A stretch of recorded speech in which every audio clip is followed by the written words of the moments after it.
First అతనే approach అయ్యారు. అతను ఎవరమ్మా? పేరు చెప్పండి. రాజేష్, లాయర్ రాజేష్ అని ఉంది, అడ్వకేట్ రాజేష్ అని ఉంది దానిపైన. సో నేను అడ్వకేట్ని, ఏమైనా ప్రాబ్లమ్స్ ఉన్నా చెప్పండి అని అన్నారు. అప్పటికి కూడా ఇంకా నేను కళ్యాణ్ సార్తో మాట్లాడలేదు. అయినా నేను ఆ కేసు గురించి చెప్పి లేదా నా కేసు గురించి మాట్లాడాలని అయితే జరగలేదు. తర్వాత కళ్యాణ్ సార్ వచ్చారు, మేము కళ్యాణ్ సార్ త్రూనే వెళ్తున్నాము. అండ్ నా కేసు గురించి నేను మాట్లాడడమో, కేసు టేకప్ చేయాలనో, నా కేసు గురించి మాట్లాడాలి అని అయితే నేను అతనితో మాట్లాడలేదండి. మరి నేను ఫార్వర్డ్ చేసిన మెసేజ్ అందరికీ వచ్చినట్టే తనకే వెళ్ళింది. ఆ మెసేజ్ పంపించిన తర్వాత కూడా నేను అతనితో కాల్ కూడా ఏం మాట్లాడలేదు. పొద్దున లేచేసరికి నాకే షాకింగ్గా ఉంది. ఈ కాల్స్ చూడడం కానీ, అతను లెటర్ చూడడం కానీ, మరి అతను ఎందుకు వెళ్ళారో, దేని గురించి వెళ్ళారో నాకు తెలియదు. ఆయన నాతో మాట్లాడినప్పుడైతే నాకు చెప్పారు, అండ్ గ్రౌండ్స్లో నీ కేసు నిలవదు, నీకు అన్ని తప్పుడు సెక్షన్స్ పెట్టారు అనుకుంటూ అయితే నాకు చెప్పారు. అది మరి నేను బ్లాక్మెయిల్గా తీసుకోవాలో లేకపోతే నా మంచి కోరి చెప్పారో నాకు తెలియదు. నేను మంచి కోరుతున్నానని చెప్పుకుంటూనే నాకు ఆల్రెడీ డిప్రెస్డ్గా ఉన్న నేను ఇంకా మా మాటలకి ఇంకొంచెం నేను డిప్రెస్ అయ్యాను. ఎందుకు ఆత్మహత్య చేసుకోవాలని అనుకున్నారు? అసలు ఏం జరిగింది? ఆల్రెడీ మీరు ఫైట్ చేస్తున్నారు, పోలీస్ స్టేషన్లో కంప్లైంట్ ఇచ్చారు, కేసు కూడా నమోదైంది. అయినప్పుడు కూడా మీరు సూసైడ్ ఎందుకు చేసుకోబోయారు? నాకు ఈ ప్రపంచంలో అన్నిటికంటే ఎక్కువ రాజేనండి. ఆ రాజు కోసమే నేను ఫైట్ చేస్తున్నాను. వస్తాడో రాడో తెలీదు, వస్తాడని నమ్మకంతో ఫైట్ చేస్తున్నాను. నా ప్రేమ నిజమైతే వస్తాడు అన్న ఒక హోప్తోనే ఉన్నాను. అలాంటి ఒక టైంలో నేను వచ్చి ఫైట్ చేస్తుంటే రాజని నేను చూడాలో లేకపోతే ఇటు సొసైటీ చేసే మాటలకి చూడాలో, థంబ్నెయిల్స్ చూడాలో, కమెంట్స్ చూడాలో, ఇవన్నీ నేను తట్టుకోలేకపోతున్నాను. దీనికి తోడు ఈ లాయర్ నేను మాట్లాడిన మాటలకి వాళ్ళ పేరెంట్స్ అప్రోచ్ అయ్యారంట. మరి వాళ్ళ పేరెంట్స్ త్రూ చూస్తున్న లాయర్ మరి నాకు ఎందుకు నిన్న మాట్లాడారు, ఇవాళ పొద్దున సపోర్ట్ ఎందుకు లెటర్ నన్ను సేవ్ చేయాలని మాట్లాడారు, ఇప్పుడు ఇందాక వీడియోలో మరి నన్ను తిడుతూ మాట్లాడుతున్నారు. ఒక హాఫ్ అన్ అవర్లో ఒక మనిషి మైండ్ సెట్ అలా మారుతున్నప్పుడు ఇంత బాధపడుతున్న నేను నా మైండ్ సెట్ ఎందుకు డిప్రెషన్లోకి వెళ్ళనండి? 10 సంవత్సరాల నుంచి ఒక మనిషి పొద్దున లెగిస్తే సాయంత్రం నా లాస్ట్ చూపు అతను అవుతాడు. ఇంట్లో ఎంటీ ఇల్లు అయింది నా హౌస్. ఫస్ట్ కంప్లైంట్లో మీరు రాజ్ తరుణ్ పైన చర్యలు తీసుకోకుండా తను నాతో కలిసి ఉంటే చాలు అని అన్నారు. సెకండ్ కంప్లైంట్లో తను నన్ను ఇల్లీగల్గా ఇట్లా వాడుకుని వదిలేశాడు అంటున్నారు. ఇప్పుడు కూడా మీరు రాజ్ తరుణ్తో కలిసి ఉండాలని అంటున్నారు, మళ్ళీ పోలీస్ కేసులు పెడతా ఉన్నారు. కలిసి ఉండాలని పోలీస్ కేసు పెట్టడం కాదండి. పోలీస్ కేసు ఫస్ట్ నేను మాల్వి మల్హోత్రా అని వాళ్ళ తమ్ముడి పైన పెట్టాను. నన్ను బెదిరించారు.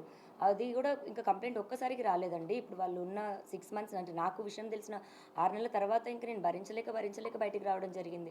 ఆ స్టేజెస్ ఎలా దాటిందంటే ఇంకా లాస్ట్ మాకు తిండి కావాలని అడిగితే అతనికి ఫోన్ చేస్తే ఆవిడ ఎత్తడం కానీ, మా పరిస్థితి మేము చెప్తే ఆవిడ వెయ్యమని చెప్తే అతను డబ్బులు వేయడం, అది ఇంకా పీక్స్కి వెళ్ళిపోయింది. ఇప్పుడు మీ అందరికీ నేను ఓపెన్గా ఎక్స్ప్లెయిన్ చేయాలంటే రోజుకో విషయం బయటకు వస్తుంది. ఆ బయటకు వచ్చిన విషయం కూడా రోజుకొక ట్విస్ట్ అని మీరు వేస్తుంటారు. ఇది ఒక్క రోజుది కాదండి, సంసారంలో ఇంకా అందరికీ జరిగినట్టే జరుగుతాయి. అండ్ ఆ మనిషి కావాలి అని అడిగాను నేను, అంతే. ఇప్పుడు పలానా రాజ్ తరుణ్ పైన కంప్లైంట్ పెట్టాలనలేదు, మాల్వి మల్హోత్రా పైన వాళ్ళ తమ్ముడి పైన పెట్టాను. వాళ్ళిద్దరితో నీకేం సంబంధం అన్న దగ్గర అఫ్కోర్స్ రాజ్ పేరు చెప్పాలి. అలా అక్కడ రాజ్ తరుణ్ పేరు అనేది వచ్చింది, కానీ రాజ్ తరుణ్ పైన కంప్లైంట్ పెట్టాలని నేను అనుకోలేదు. అది ఫస్ట్ కంప్లైంట్ పెట్టినప్పుడు అది రాసిచ్చాను. ఆ రాసిచ్చిన దాంట్లోని మాల్వి మల్హోత్రా చార్ట్ చూపించి రాసిచ్చాను నేను. అలాగే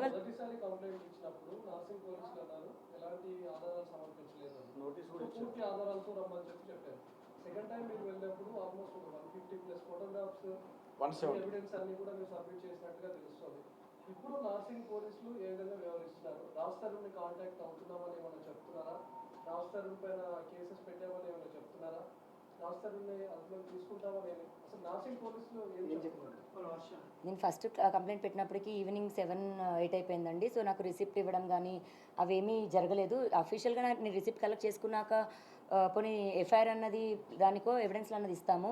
రెండో రోజుకి తెల్లారుజాము నుంచి మీడియాలో ఎలా వచ్చిందో మీ అందరికీ తెలుసు. ఆ డే నాకు బయటికి రావడానికి అంతా కూడా నేను ప్రిపేర్డ్ లేను. ఫస్ట్ నేను మీడియా ముందుకి అంత ప్రెస్ మీట్, ఇప్పుడు ఇంత ప్రెస్ మీట్ వచ్చినప్పుడు కూడా నేను ఎలా వణికాను అన్నది మీ అందరికీ తెలుసు. నేను కెమెరాస్కి అంత అలవాటు లేదు నాకు. అండ్ ఇప్పుడు ఎవిడెన్స్లు 12 ఏళ్ళ ఎవిడెన్స్లు తీయాలంటే ఒక్క రోజులో నేను రెడీగా ప్రిపేర్డ్గా లేను కదండి. నాకు 1-2 డేస్ టైం పడుతుంది. ఆ 1-2 డేస్ టైం తీసుకొని ఎవిడెన్స్లు ఇచ్చాను.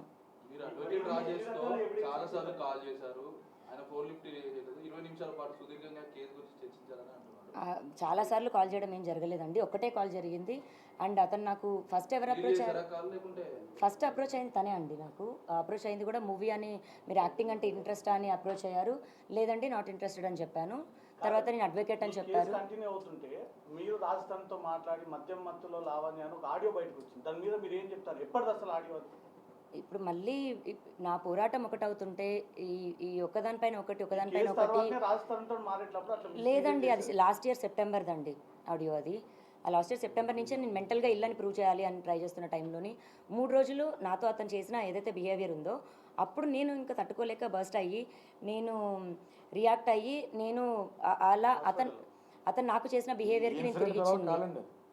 ఈ బొల్ల పగిలిన ఇన్సిడెంట్ తర్వాత కాలేదు. లావణ్య ఇందాక క్వశ్చన్కి సమాధానం నార్సింగ్ పోలీసులు అసలు చర్యలు తీసుకుంటామన్నారా లేదా మీకు ఎలాంటి భరోసా ఇచ్చారు? అసలు రాజ్ తరుణ్ నార్సింగ్ పోలీసులను కూడా ఏమైనా ఇన్ఫ్లుయెన్స్ చేస్తున్నాడు? ఎందుకంటే మీరు కేసు పెట్టి దాదాపు చాలా రోజులు గడుస్తారు. కేసు కూడా అయింది కదా. అది మీరు పోలీసులను అడిగితే బాగుంటుందేమో అండి. నేను అడిగాను వాళ్ళతో టచ్లో ఉన్నాను. స్టేట్మెంట్ అన్నది ఇవాళ కూడా మేము ఇవ్వాల్సి ఉంది. 3 o'clock స్టేట్మెంట్ కూడా రికార్డ్ చేస్తున్నారండి.